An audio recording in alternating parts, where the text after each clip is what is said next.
wassalatu wassalamu ala sayyidina Muhammadin wa ala alihi wa sahbihi ajma'in, amma ba'du. Subhanaka la ilma lana illa ma 'allamtana innaka antal alimul hakim. Rabbi shrah li sadri wa yassir li amri wa hlul 'uqdatam min lisani yafqahu qawli. Sadaqallahul azim. Sama-sama kita hormati selaku pimpinan Majelis Ta'lim Al-Islah. Betul? Mama Sofia. Ibu DI, mohon maaf Ibu DI-nya hadir? Ya. Alhamdulillah. Juga beserta para pengurusnya, mudah-mudahan senantiasa ada dalam keberkahan Allah Subhanahu wa taala. Amin. Amin. Saya hormati para guru-guru, para ustazat, para hajjah yang hadir pada kesempatan pagi hari ini. Mudah-mudahan semua guru-guru yang hadir, para ustazat, Allah sehatkan badannya. Allah jadikan ilmu yang disampaikan menjadi ilmu yang bermanfaat. Serta Allah berikan keberkahan baik di dunianya maupun di akhiratnya. Amin ya rabbal alamin. Ibu jamaah yang insya Allah dimuliakan oleh Allah Subhanahu wa taala. Yang pertama tentunya kita bersyukur kehadirat Allah Subhanahu wa taala yang begitu banyak memberikan nikmatnya kepada kita, terutama nikmat iman Islam, nikmat sehat walafiat, sehingga alhamdulillah hari ini Allah ringankan kedua kaki kita untuk bisa sama-sama duduk hadir di majelis ilmu. Alhamdulillah. Ini hari apa, Bu? Hari Ahad. Hari Ahad biasanya hari keluarga, betul kan? Betul. Biasanya ada yang lagi jalan-jalan liburan karena memang waktunya hari libur, ayahnya libur, anak-anaknya juga libur. Anak-anaknya juga libur. Tapi alhamdulillah hari ini kita semuanya masih menyempatkan waktu untuk bisa sama-sama duduk hadir di majelis ilmu. Bu, kalau ngajakin orang duduk ke majelis ilmu itu gampang apa susah? Gampang susah. Apa susah? Kalau ngajak kebaikan dalam hal apapun, ibaratnya kayak nyabutin paku yang udah ditempelin di tembok, gitu ya? Betul nggak? Kita kalau paku udah ditancepin di tembok, kita mau cabut lagi susah apa enggak? Susah. Tapi giliran kalau diajakin ke mall, apalagi diajakin nonton gratis, kira-kira nolak apa enggak? Nggak pakai mikir panjang lagi, betul nggak, Bu? Jadi makanya yang hadir hari ini, masya Allah, kita semua ini adalah pilihan-pilihan Allah. Kalau bukan karena rahmat dan kasih sayang Allah, nih kita nggak bakal nyampe ke sini. Rasanya kaki berat. Ya, apalagi ayam beb ada di rumah. Ya, sibuk gitu kan, nyiapin makannya, ya, cucian baju numpuk, belum lagi hari Senin besok harus aktivitas lagi, seragam anak-anak belum digosok. Ya, kalau kita nggak nyempetin, Bu, sampai kapan juga kita nggak bakal sempet. Dulu belum nikah, nanti aja hadir ke majelisnya kalau udah nikah. Malu kalau belum jadi emak-emak katanya. Padahal hadir ke majelis bukan cuma emak-emak, Bu, ya. Bukan cuma ibu-ibu harusnya. Nanti aja kalau udah nikah. Udah nikah hamil, udah hamil mabok, agak jadi lagi ke majelis. Udah gitu punya anak repot, punya bayi repot. Udah punya anak lagi. Ya, urusan dunia kalau kita tidak mau menyempatkan itu nggak akan sempet, betul nggak? Ibu-ibu ini kan lebih dari orang kantoran kerjanya 24 jam lebih, bahkan ya, lebih dari 24 jam. Kalau orang kantoran ada istirahatnya, pulang nyampe rumah istirahat. Kalau emak-emak nggak ada istirahatnya. Jadi makanya kalau nggak disempet-sempetin hadir ke majelis ilmu, kita nggak akan sempet. Padahal kalau kita tahu keutamaan duduk hadir di majelis ilmu ini luar biasa. Masya Allah. Ini kita hadir kayak gini nih, malaikat hadir semua ngedoain kita nih. Amin. Ya ngelihat ada malaikat di tengah-tengah kita, kabur apa enggak? Kabur. Ya, jadi makanya orang yang duduk hadir di majelis ilmu itu, ya Allah, luar biasa Allah kasih ketenangan. Nazalat alaihimus sakinah, Allah kasih tenang hatinya. Bu, kalau duduk hadir di majelis ilmu itu kita rasanya tenang, ya. Rasanya ada. Kenapa? Karena di dalamnya ada zikir, ya. Kita tadi sholawatan bareng, doa bareng. Lupa kita kayaknya kalau lagi punya masalah, kalau di sini hati tenang. Jadi makanya saya lihatin di sini, masya Allah luar biasa ini. Lihat mukanya adem banget semuanya. Ya udah musola. Ya, ya Allah, insya Allah ini wanita-wanita penghuni surga semuanya. Amin ya rabbal alamin. Baik ibu jemaah sekalian, untuk hari ini tema kita ini mengenai overthinking. Ya. Ada yang lagi punya masalah di sini? Banyak. Ada yang lagi galau. Ada yang lagi galau. Ada yang lagi punya masalah nggak kelar-kelar, itu aja masalahnya. Ya, Masya Allah. Apaan sih itu overthinking? Overthinking itu apa sih Bu? Apa itu overthinking? Berpikir berlebihan. Over, yang namanya over itu pasti selalu berlebihan. Overthinking, apa thinking? Belajar bahasa Inggris nih kita. Ya, dalam pikiran gitu ya. Jadi terlalu memikirkan sesuatu dengan berlebihan. Mikirin sesuatu dengan berlebihan. Padahal sesuatu hal itu yang namanya berlebihan dalam hal apapun gak bagus. Ya, baik dalam hal pikiran, makan minum terlalu berlebihan juga gak baik. Ya, wakulu wasrobu wala tusrifu, makan minumlah tapi jangan berlebihan. Dalam hal makan aja kalau berlebihan kita rasanya enak, betul nggak Bu? Ya, pas mau makan nih mentang-mentang lapar apa aja dimakan. Apalagi kalau lagi puasa, makanan nih udah berjejer di di meja. Kolaknya ada, es buah ada, gorengan ada, pecel apa segala macam ada. Kira-kira kalau udah buka dimakan semua apa enggak itu? Masih apa enggak menurut kita? Perut kira-kira bisa nampung apa enggak? Ya, itu makanya lapar mata. Karena perut kita nggak akan sanggup nampung makanan segitu banyaknya. Sekarang zamannya banyak resto all you can eat. All you can eat yang kita bayarnya sekian, makan sepuasnya. Ya. Tapi tetap aja dah, perut kita kan ada kapasitasnya, betul gak?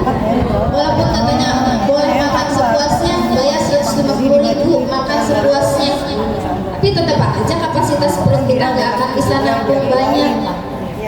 Gitu kan? Perut nggak akan bisa nampung makanan banyak-banyak. Mau kita punya uang banyak pun, kita mampu nih beli makanan banyak gitu kan, makanan yang enak-enak.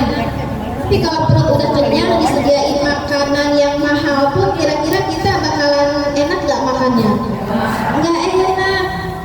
Mau makanan semahal apapun nggak bakal enak di mulut kita kalau perut udah kenyang. Nah, bukan hanya masalah makan. Ini balik lagi ke masalah pikiran kita. Jadi kita ini sebagai manusia punya batasan dalam berpikir, ya. Jadi jangan kita paksakan sesuatu hal yang apalagi hal itu belum kejadian gitu loh. Ini kadang hal-hal yang belum kejadian aja nih kita udah mikirin. Nah, makanya kenapa banyak yang overthinking itu nih, emak-emak nih, perempuan nih kayak kita nih banyak kan overthinking mulu. Jadi belum kejadian nih kita udah mikirin, ya kan? Udah punya anak 2, ntar kalau punya anak 3 mampu nggak ya? Gitu kan? Sekarang biaya pendidikan mahal, sembako mahal. Kita udah mikirin tuh, padahal kejadian aja belum. Kira-kira otak kita nyampe nggak tuh? Ya, jadi kadang kita nih suka memikirkan sesuatu hal yang tidak harusnya kita pikirkan, bukan kapasitasnya kita gitu. Yang justru kita ini seharusnya mengikuti selalu yang Allah kasih buat kita, bukan terlalu memikirkan berlebihan. Artinya planning dengan pikiran yang overthinking beda ya Bu ya. Kalau planning, kita semua wajib punya planning ya, punya planning nanti untuk tabungan anak-anak ke depannya, untuk sekolah, wajib punya planning, wajib dipikirkan gitu. Tapi jangan memikirkan sesuatu hal yang terlalu berlebihan, apalagi sesuatu hal itu yang belum terjadi gitu. Nah, overthinking ini datangnya dari mana? Tentu ini datangnya apa? Dari setan Bu. Karena setan itu apa? Alladzi yuwaswisu fi sudurin nas. Setan itu yang selalu membisikkan kita nih. Jadi kalau kita terlalu pikirin sesuatu, apalagi kita dikasih masalah, dikasih ujian nih sama Allah, kita terlalu pikirin banget. Kenapa ya Allah gitu? Kenapa saya sih yang diuji kayak gini? Kenapa ya Allah? Kok kayaknya ngelihat hidup orang tuh enak banget, gak ada masalah gitu. Ibu lihatnya di mana? Ibu tahu dari mana kalau orang gak punya masalah? Lihatnya dari medsos, ya. Kalau yang di medsos Bu, kita lihat orang yang senang-senangnya doang, kebahagiaan palsu, betul nggak? Banyak yang kita lihat pasangan yang romantis di medsos, kita nggak pernah tahu rumah tangganya seperti apa.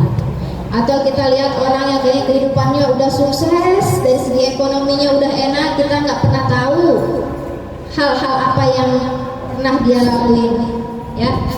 Hal-hal apa yang pernah diambil dari hidupnya. Jadi kita tuh melihat orang ini, makanya sekarang main medsos itu kudu pinter-pinter, ya. Jadi jangan menilai sesuatu itu dari media sosial. Kita lihat yang senang-senang, kemudian kita membandingkan dengan hidup kita. Jadi kita mau memaksakan sendal orang untuk masuk di kaki kita. Kita biasa pakai sendal ukuran 38, pengen pakai ukuran nomor 40, kegedean enggak? Kegedean. Kita pengen biasa pakai sendal nomor 38, pengen juga pakai sendal yang nomor 37, kayaknya imut gitu kan. Kira-kira masuk nggak kaki kita?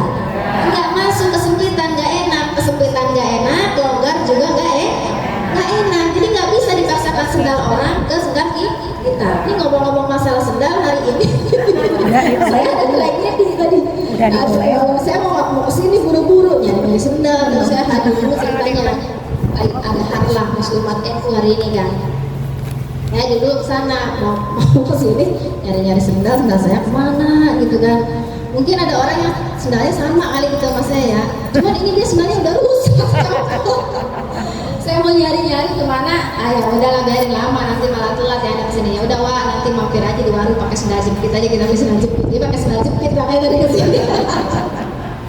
Kata saya, aduh lucu, ada aja lagi nih. Ya, intermezzo dikit. Ya, tadi kita tidak bisa memaksakan sendal orang lain untuk dipakai sama kita. Juga kita tidak bisa memaksakan ukuran baju orang pengen kita pakai. Kita ngeliat itu orang pakai baju itu kayaknya cantik banget ya dipakai sama dia gitu. Kayaknya kita pengen gitu. Kita cobain, nah, belum tentu pantas di kita. Gitu kan? Artis ya kan, dia mah cakep-cakep aja pakai baju yang burinong yang mau gimana juga. Nah kita mau pakai, kata orang mau kemana Bu, gitu kan, mau melenong kalau kita kan gitu kan, nggak bisa. Gitu. Jadi makanya segala sesuatu itu ada porsinya. Jadi jangan pernah bertanya, kenapa sih Allah, kenapa gitu, kenapa harus saya yang diuji kayak gini ya Allah.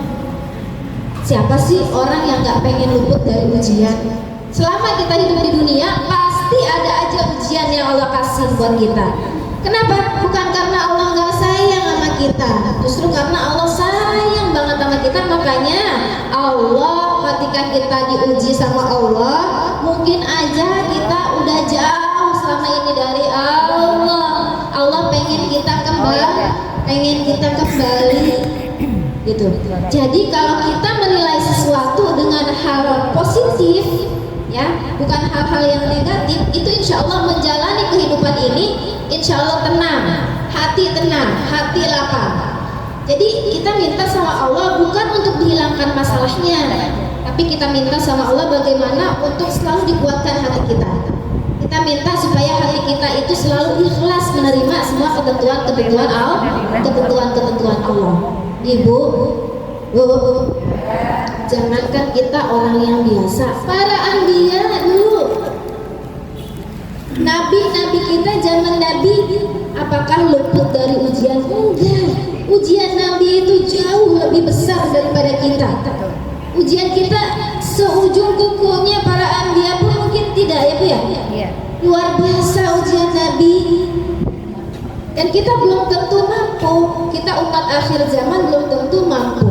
Kita contoh misalkan Nabi Ayub yang diujinya luar biasa, dikasih penyakit yang luar biasa. Bukan cuma dikasih penyakit, tapi anak-anaknya meninggal semuanya. Harta yang dimilikinya habis semuanya. Karena Nabi Ayub ini orang yang soleh, Bu. Orang yang soleh, orang yang sangat taat kepada Allah Subhanahu wa Ta'ala. Jadi ketika digoda oleh syaitan itu gak tergoda. Makanya dikasih ujian. Kata Allah, silahkan. Ini menguji keimanan Nabi Ayub. Diuji, dikasih penyakit, anak-anaknya diambil semuanya, harta benda yang dimilikinya habis semuanya. Kira-kira kalau kita stres apa enggak itu? Belum karena penyakitnya dianggap penyakit menular, dikucilkan dari kampungnya, diusir dari kampungnya. Stres apa enggak, Bu? Stres banget kita pasti kan. Tapi apakah beliau menjadi orang yang kufur? Enggak. Apakah ibadahnya jadi berkurang? Taatnya kepada Allah jadi berkurang? Enggak sama sekali. Justru malah meningkat. Padahal istrinya bilang, istilahnya bahasa kita gitu ya, yang kau ini kan nabinya Allah gitu kan. Kalau seandainya minta aja sama Allah, pasti aja dikabulin gitu doanya. Tinggal minta doang. Kata Nabi Ayub, saya mau minta sama Allah malu, gitu kan?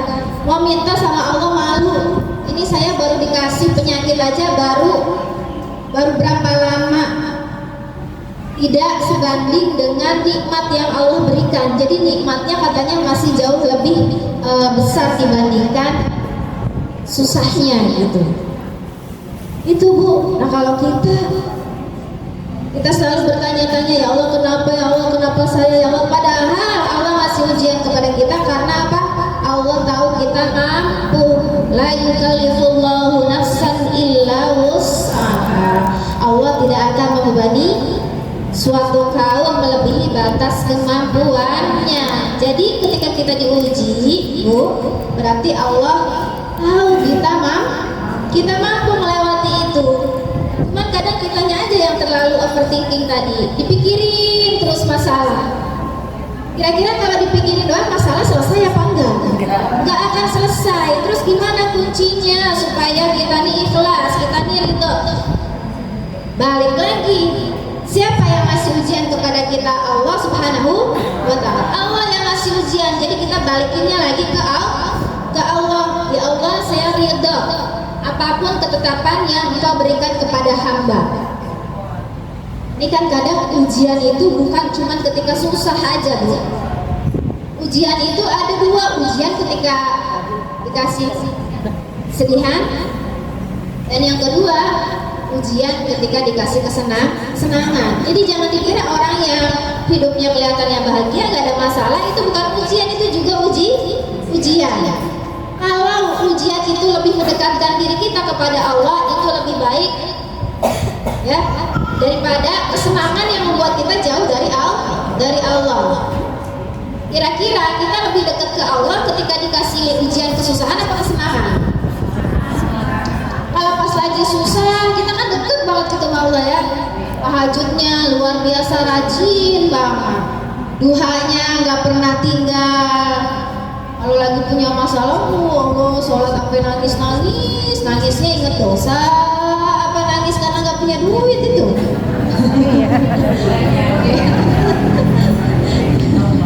Dua-duanya katanya Ustazah. Ya Allah. Kalau kita menangis karena nggak punya duit, ya Allah bingung besok mau bayaran anak gimana ya Allah. Nangisnya karena gitu, bukan karena inget dosa.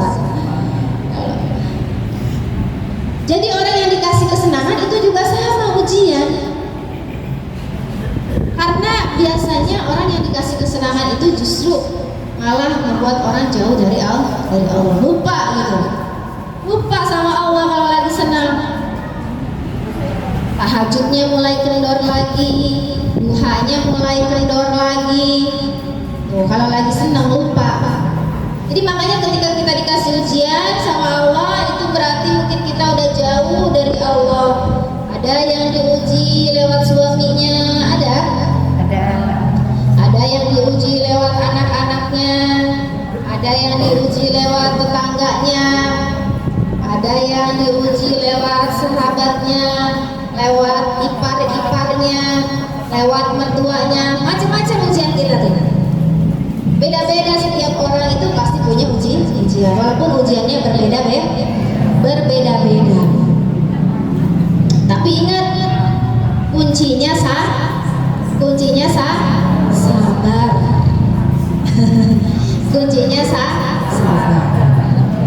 Ya, kuncinya itu sholat dan sabar, itu doang kan kata Allah. Terus bagaimana Ustazah kalau seandainya saya udah rajin sholat nih, saya rajin sholat Ustazah, saya rajin zikirnya, saya rajin sholawatnya, tapi kok kenapa sih masih terus aja dikasih ujian? Pernah gak Bu bertanya-tanya kayak gitu? Ya, sampai ada yang ngejabrik saya tuh.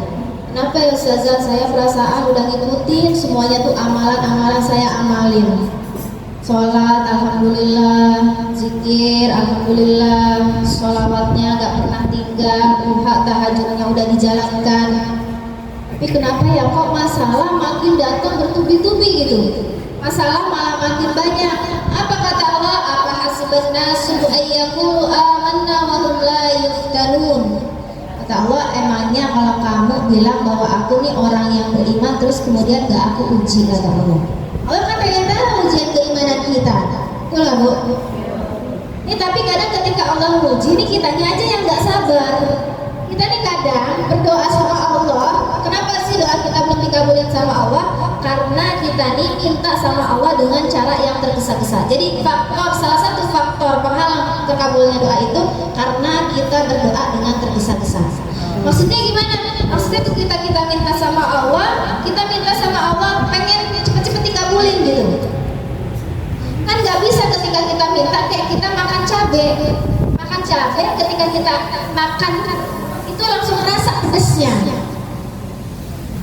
Tapi ketika kita ngomong sama Allah, ya Allah pengen tahu dulu, Allah uji kita dulu sejauh mana keimanan kita. Ini kira-kira kalau diuji kata Allah bakalan sabar apa enggak, bakalan ikhlas apa enggak, bakalan ridho apa enggak, gitu. Tapi kadang doa apa yang cepat-cepat dikabulin. Ya Allah, tolong ya Allah, saya nih butuh uang 1 M, pengen cepet-cepet dikabulin tuh. Kan katanya doa jangan tanggung-tanggung gitu ya. Iya. Betul. Ya Allah, mintanya maksa lagi. Sore ini ya. Tapi kita nggak pernah bertanya tuh sama diri kita. Ketika kita doa minta maksa sama Allah, kita nggak pernah bertanya sama diri kita, ini sholatnya udah bener apa belum?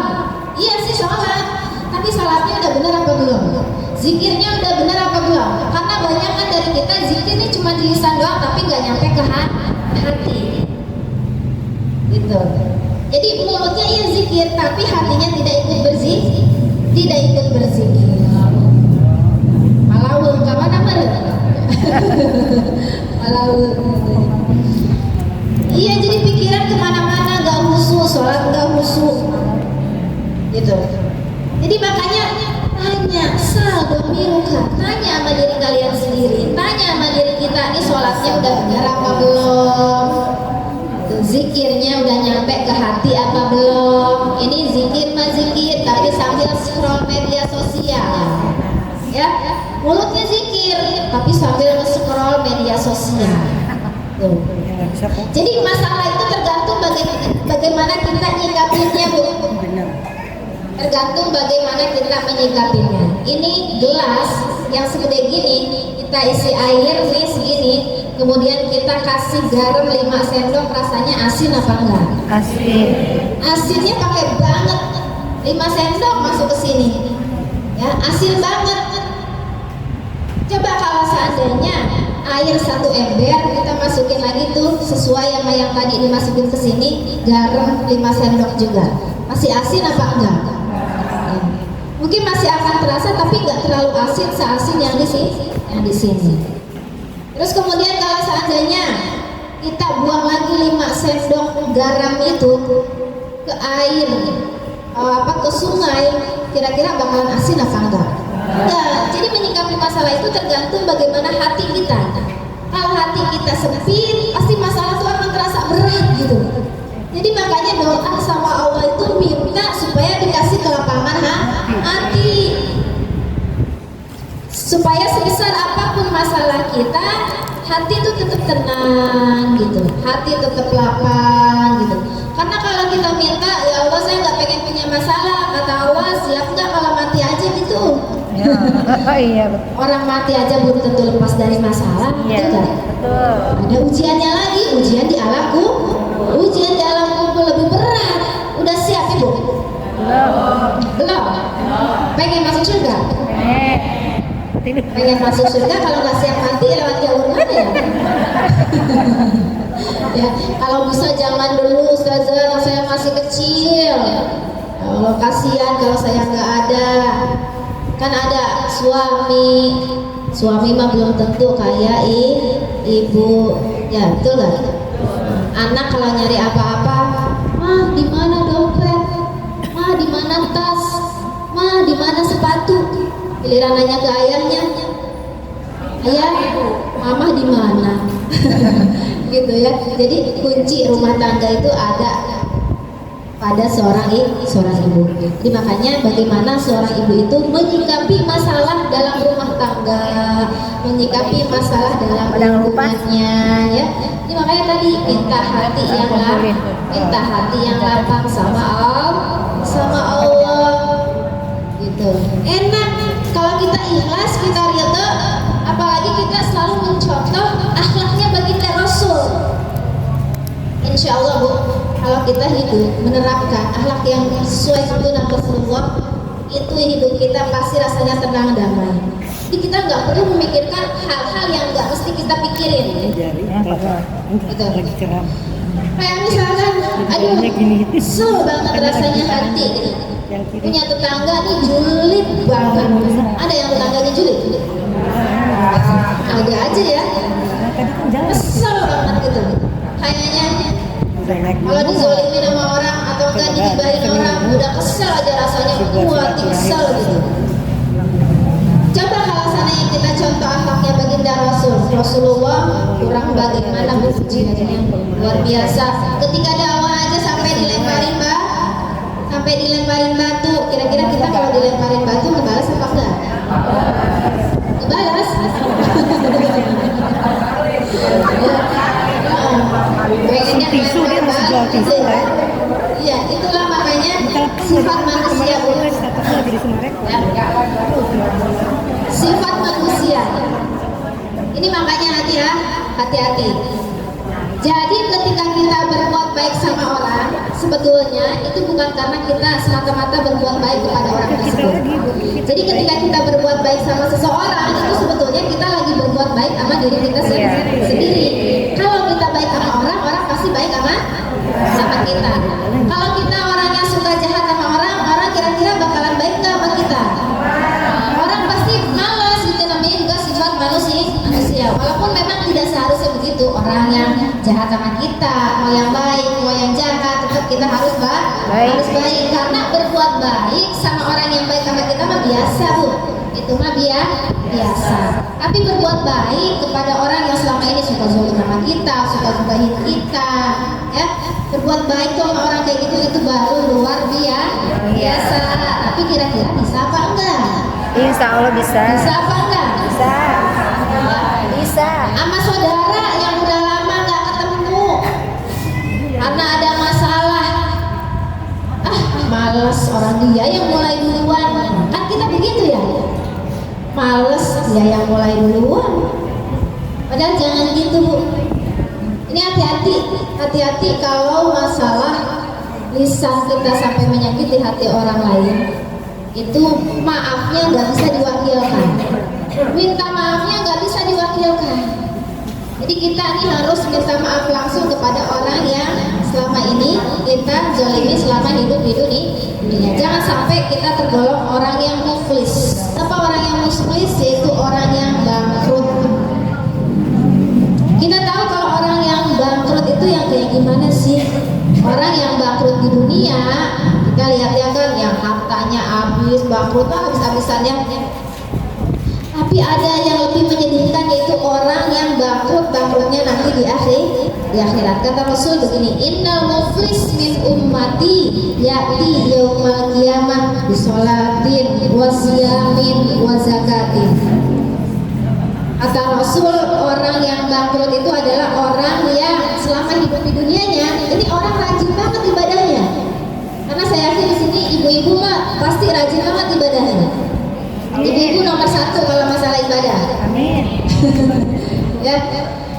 Ada ahli ibadah, ahli sedekah, ya. Kemudian puasa sunnahnya nggak pernah tinggal. Lakin qad syatama hadza wa qadhafa hadza wa akala mala hadza wa syafaqa dama hadza. Tapi orangnya selama hidup di dunia suka zalim sama orang, suka mengambil hak orang. Ya? Ada Bu, orang rajin sholat tapi suka zalim sama orang, ada? Ada aja ya? Banyak. Ada orang rajin ibadahnya tapi nggak bisa mengontrol lisannya, ada? Yang mana? Yang pakai mata? Nggak ada di sini, nggak ada. Nggak ada, bustanya nggak ada. Ya, di sana jauh, di seberang, di kampung saya, di kampung. Ya, di kampung saya sini nggak ada. Ya. Tadi, jadi si ahli ibadah ini nanti di yaumil akhir, ketika dia sudah akan masuk ke dalam surga, karena dia udah pede kan, ibadahnya rajin, puasanya rajin, sholatnya nggak pernah tinggal ya, pokoknya puasa sunnahnya nggak pernah tinggal. Udah pede mau masuk ke surga, di stop dulu sama malaikat. Kemudian dia bertanya kenapa gitu kan? Saya kan waktu di dunia nih rajin ibadah gitu kan. Terus kemudian kata malaikat, coba kamu nengok ke belakang, lihat ke belakang kamu, kenapa begitu banyak orang yang ngikutin kamu? Gitu. Ditanya orang yang pertama, ya Allah, orang yang pertama mengatakan, ya Allah, selama hidupnya ini orang suka zalim sama saya ya Allah. Apa kata Allah? Limpahkan pahala sholatnya kepada orang yang selama ini dia zalimi selama hidup di dunia. Habis pahala sholatnya. Baru satu orang tuh. Ada lagi orang yang kedua datang di belakangnya. Ditanya kenapa ya Allah, ketika di dunia dia suka mengambil hak milik saya. Oh, kata Allah, limpahkan pahala sedekahnya kepada orang yang dia zalimi selama hidup di dunia, yang haknya dia ambil. Beri gak Bu? Ibu capek-capek ibadah siang malam, sholat jungkir balik, minta diampuni dosa, tapi suka zalim sama orang, pahalanya habis dibagi-bagi sama orang yang selama ini kita zalimi selama hidup di dunia. Habis pahala sholatnya, habis pahala sedekahnya, habis pahala puasanya. Padahal ahli ibadah harusnya masuk surga nih menurut kita, ya harusnya masuk surga dong, karena dia rajin ibadahnya. Itu kan menurut kita. Ternyata selama hidup di dunia ya tadi orangnya suka zalim sama orang. Ini makanya hati-hati, karena penyakit yang paling berbahaya itu adalah ketika orang yang merasa dirinya, oh saya mah ahli ibadah, saya mah rajin ngajinya. Beda tuh sama tetangga sebelah, dia mah kelihatannya juga gak pernah datang ke taklim. Kayaknya sholatnya juga saya liatin jarang-jarang. Itu kan kata kita nggak pernah tahu di akhir hayatnya siapa yang wafat dalam keadaan husnul khotimah, siapa yang diampuni dosa-dosanya. Bisa jadi ahli maksiat yang kita lihat selama hidup di dunia dia berbuat maksiat terus, jarang sholatnya, ternyata di akhir hayatnya dia tobat nasuha, mohon ampun kepada Allah, sehingga apa? Dia diampuni dari segala dosa-dosanya. Tapi kita yang merasa rajin ibadahnya, yang sudah merasa diri sempurna, hati, makanya manusia itu jangan pernah merasa bahwa diri kita itu adalah manusia yang paling sempurna, sehingga kita gampang menilai orang. Gitu kan, gak pernah hadir ke taklim, atau misalkan orang baru hadir ke taklim udah kita omongin, umben, ya kan? Ini biasanya gitu tuh mama. Umben itu si Ece datang hadir ke majlis, biasa nggak ketara. Biasanya juga nggak pernah hadir majlis. Pas maulid tumben, biasanya juga nggak pernah hadir maulid, giliran maulid aja ada. Jangan bu, jangan diomongin. Justru ketika ada orang yang baru pertama ikut taklim, kita rangkul, kita ajak. Kenapa orang lebih senang ke tempat-tempat maksiat? Karena di sana diservis, bu, betul-betul datang disambut, disenyumin gitu. Lah ini datang ke taklim, mentang-mentang nggak pernah datang udah disinisin. Ih, siapa itu ya? Pernah lihat? Nggak pernah lihat. Umben tetangga yang mana nggak tahu gitu. Ya, orang jadinya mau hadir ke majlis segen gitu bu. Ya, coba kalau seandainya disambut, senyum, diajakin gitu kan. Apalagi negor orang di majlis di depan umum dengan berbicara, ini mah nasihatin doang ya, ngasih tahu yang benar. Tapi ngasih taunya depan orang, tersinggung apa enggak? Tersinggung. Jadi yang namanya nasihat itu bukan ketika di depan orang banyak. Kita mau nasihatin orang nih, teman kita yang kita anggap kita selama ini mungkin jauh dari Allah, selama ini jauh dari majelis ilmu, kita pengen nasehatinnya ketika lagi berdua, jangan di depan orang. Kalau di depan orang namanya mempermalukan orang. Jadi nasihatin orang, negur orang itu nanti ketika sudah selesai. Lagi baca-bacaan maulid, lagi baca-bacaan ada yang salah, biarin aja dulu, biarin, karena lagi takbir biarin ya. Jadi malah acak-acakan, colek-colek, tuh kan gara-gara dia salah, tuh kan gitu ya. Nanti negornya kalau udah beres, evaluasi, baru ngobrol sama-sama gitu enaknya ya. Jadi makanya saya kalau di rumah nih ada tim qasidah juga kayak begini, biarin ya, kalau ada yang salah biarin, karena memang udah dibangun, jangan yang salah-salah, biarin. Nanti kita evaluasinya setelah acara gitu kan enak ya. Ini mah salah, biarin aja dulu, biarin, karena ada waktunya gitu kan ya bu. Insya Allah mudah-mudahan nih kita semuanya, kalau seandainya memang Allah memberikan ujian kepada kita, ujian yang berat ya, karena setiap manusia itu pasti hidupnya pasti tidak luput dari yang namanya ujian. Terus gimana sih nyikapinnya? Pertama ya tadi harus kita berpikir positif bahwa semua ini adalah datangnya dari Allah. Yang kedua, perbanyak zikir, perbanyak doa. Ala bidzikrillah tatmainnul qulub.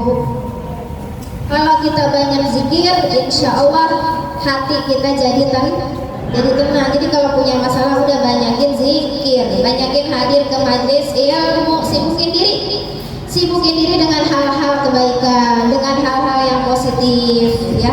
Karena Allah memberikan umur kita nih sampai sekarang dikasih umur yang panjang, kita mintanya sama Allah pengen jadi umur yang berkah ya, umur panjang. Panjang umur bu? Pengen sampai 70 tahun pengen? Sampai 100 tahun pengen? Sampai 150 tahun pengen? Siapa yang mengurusin ya bu ya? Jadi umur yang berkah itu Bu, umur yang berkah itu umur yang bagaimana? Umur yang ketika kitanya udah nggak ada, tapi kebaikan-kebaikan kita masih diingat oleh orang-orang di sekitar kita. Itu umur yang berkah, umur yang panjang. Ya, jadi para ulama nih udah nggak ada, tapi ilmu-ilmunya masih bisa pakai. Ya, itu berarti umurnya umur yang panjang, umur yang berkah. Bukan dari segi angkatnya, tapi dari segi kebaikan-kebaikan kita selama hidup di dunia, bagaimana supaya orang tuh inget, oh si ibu ini masya Allah luar biasa. Kan banyak yang doain, betul gak Bu?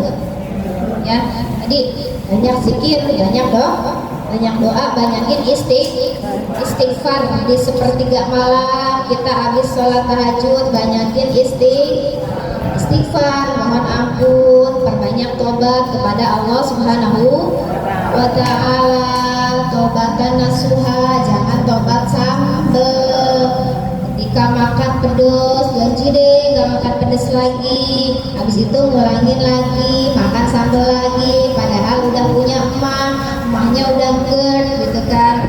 Itu tobat sambel. Insya Allah Bu, kalau kita, ya namanya manusia semuanya gak luput dari yang namanya dosa. Tapi kalau kita taubatan nasuha, mohon ampun kepada Allah, pasti doa-doa kita akan diampuni oleh Allah. Terus jangan maksain pikiran kita. Kalau sana kita udah nggak sanggup, udah pusing mikirnya, udah bawa istirahat. Istirahatnya apa? Istirahatnya wudhu, sholat, baca Quran. Dibaca nggak Bu Qurannya? Tiap hari harus dibaca, biarpun seayat doang, 2 ayat. A'udzubillahi minasyaitonir rajim. Bismillahirrahmanirrahim. Alif lam mim. Shadaqallahul azim. Mentang-mentang kata Ustazah suruh seayat doang, kebangetan. Ya. Aduh. Perbanyak ngaji, perbanyak zikir, perbanyak baca sholawat. Lagi punya masalah, baca sholawat. Lagi galau, baca sholawat. Punya utang, Baca salawat. dibayar.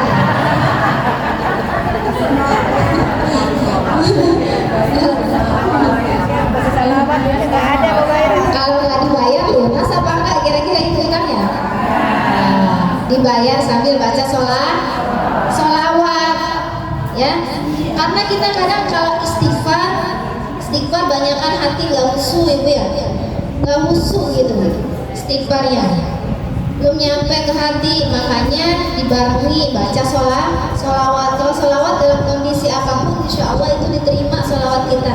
Sambil ngapa-ngapain sholawat, sambil masak baca sholawat, lagi nyuci beras, bacain Fatihah, bacain sholawat, biar anak-anak kita jadi anak-anak yang soleh, anak yang qurrat a'yun, anak yang nurut. Bu, kita minta supaya hati anak kita diterangi oleh cahayanya Allah, supaya apa? Supaya gampang menerima nasihat yang kita kasih, gampang menerima ilmu yang mereka terima. Ya, minta diterangi hatinya, dibukakan pikirannya, supaya gampang. Kalau kita nasehatin anak tuh nurut gitu ya. Insya Allah anak itu bakal jadi anak yang soleh kalau kitanya sudah mencontohkan. Gitu. Kalau kata peribahasa, la ta'mur wa la ta'mal. Jangan cuma bisa nyuruh doang, tapi kitanya nggak ngerjain. Itu yang susah. Anak sekarang kan pinter. Nak ke masjid ya nak, ayah aja nggak pernah ke masjid, susah kita jawabnya kalau gitu. Ya. Coba alasannya kita lebih ke mencontohkan. Udah contohin bapaknya rajin ke masjid, dia juga pasti akan nilai, oh ayah saya rajin ke masjid ya. Gitu. Mama aku nih rajin ngajinya gitu. Anak juga insya Allah ketika kita ajar pasti mau tuh. Ya. anak tuh pasti gampang mengikuti kebaikan kalau kitanya sudah mencontohkan dengan baik. Insya Allah ya, mudah-mudahan apapun masalah yang sedang kita hadapi, insya Allah mudah-mudahan Allah kasih jalan keluarnya.